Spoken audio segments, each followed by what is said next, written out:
Come check out our tiny house.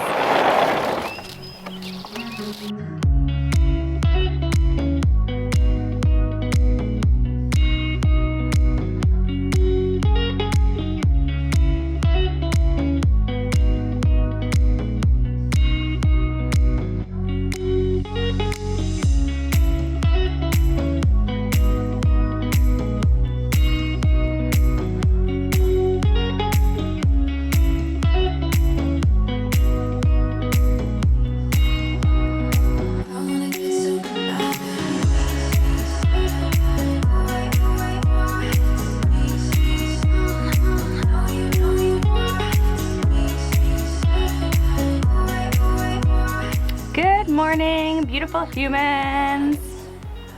How are you today? I'm hot. I know I'm drinking hot tea right now, but being pregnant in the summer is no joke. In today's video, I thought I would do what to know about tiny living because it's actually June now, but May 15th was 1 year of Chad and I living in the tiny house. Chad's at work today, so you're just stuck with me, this one half of that hippie couple. And I'm gonna go over the pros, what I believe our pros and cons are for living in a tiny house. Let's start with the pros because I'm one of those people who always like the good news before the bad news.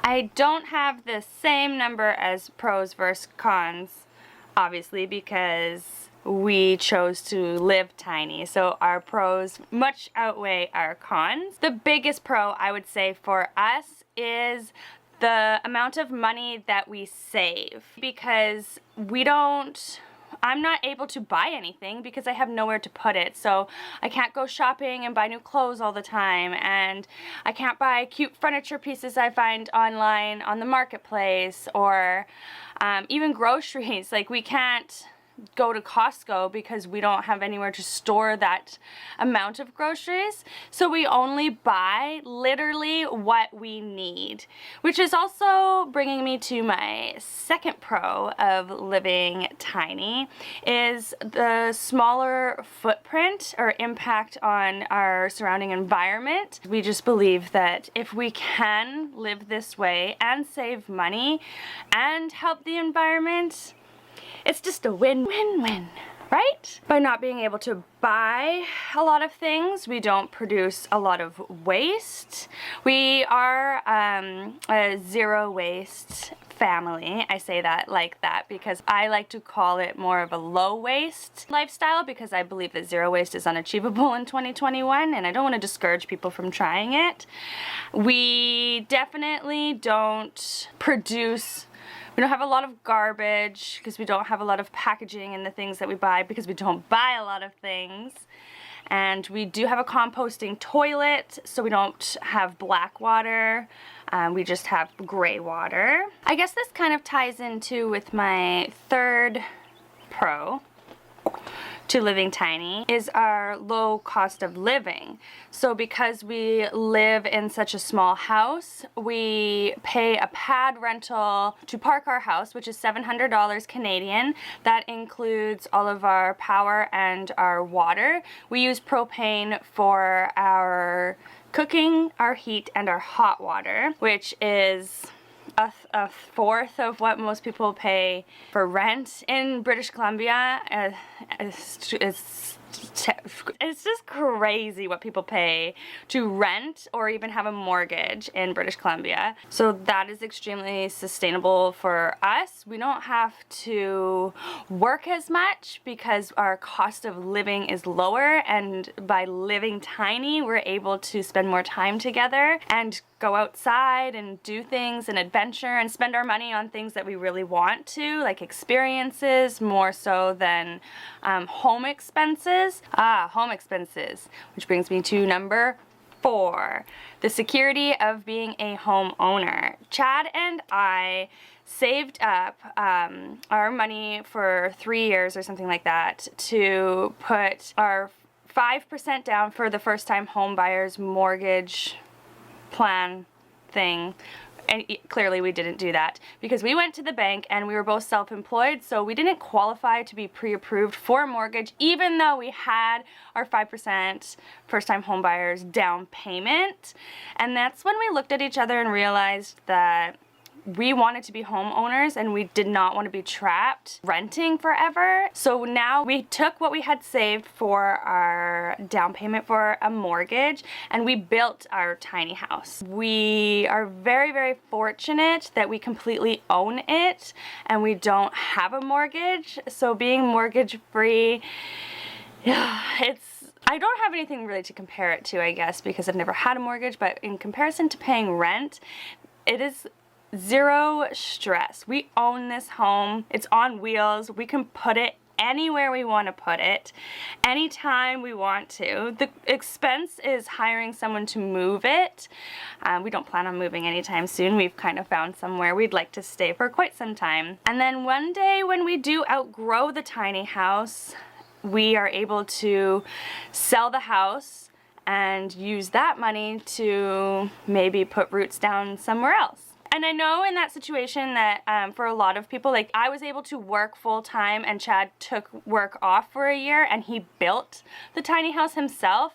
So the cost of our tiny house was like half of what it would be if you were to finance a tiny house or something like that. I know that's not easy for everybody to achieve or even possible in some people's situations, but even to finance a tiny house, depending on the size of it, is usually around $100,000, which is, like in British Columbia, it's about $500,000 to buy a fixer-upper in the Okanagan, Vancouver, Victoria. Like, there's just nowhere that has affordable housing right now.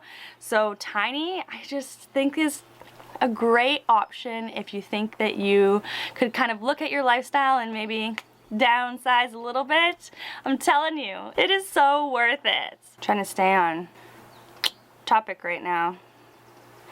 That pregnancy brain thing is also very real. I start thinking about other things and veering off so much, but let's stay on topic. Our lower cost of living means that, number 5, we get to enjoy a simpler life because we're not a part of the rat race, continuously working to just be able to afford to live. We have more time to just sit back and enjoy our surroundings and our time together, and find ways to bring peace and tranquility into our lives. All right, and I'm gonna go with, I think this might be my last pro.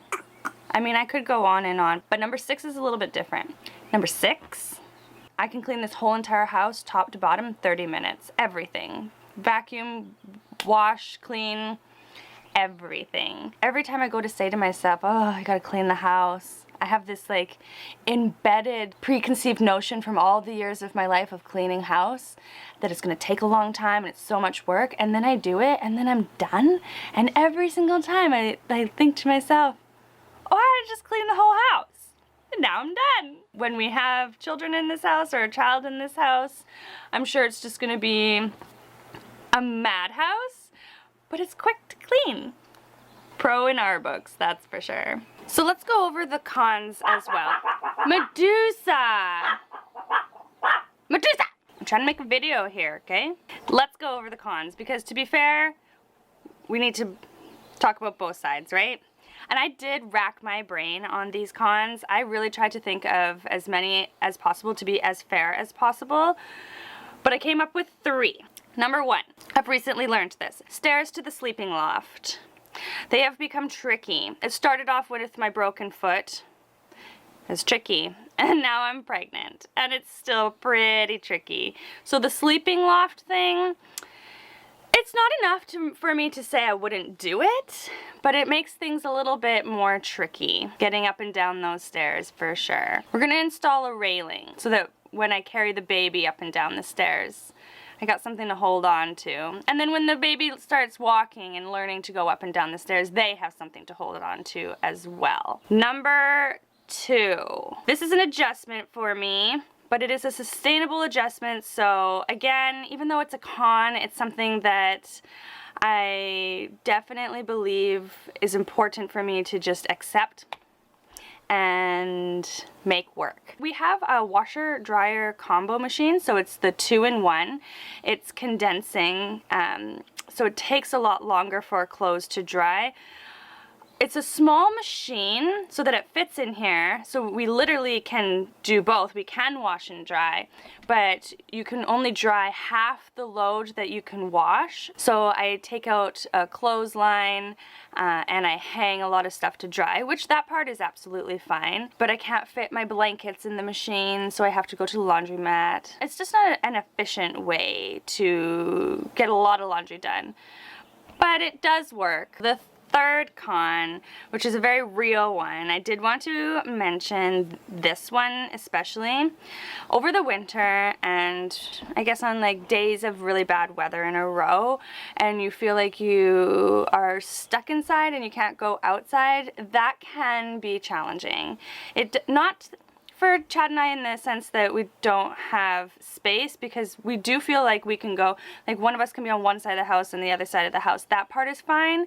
But if you're in here days and days in a row, like in the winter time, I really struggled with how small it felt. I just felt the tininess, I guess, what you could say. I'm a very outdoorsy person, and I feel so much more happy when I am able to go outside, so I really need that, hence why we moved to Vancouver Island, because I think it's just going to be a lot easier to, regardless of the rain, go outside and enjoy the weather, because it won't be frozen and cold and snow everywhere.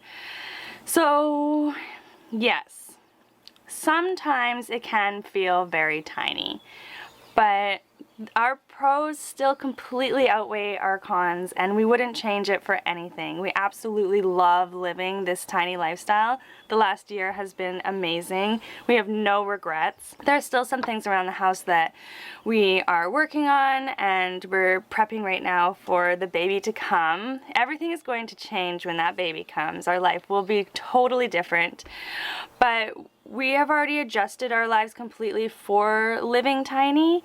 So for us, welcoming a baby into our lifestyle, the baby's not going to know any different. They're not going to be able to compare it to a different type of lifestyle, and neither are we, because we've never had children before and all we know is living tiny.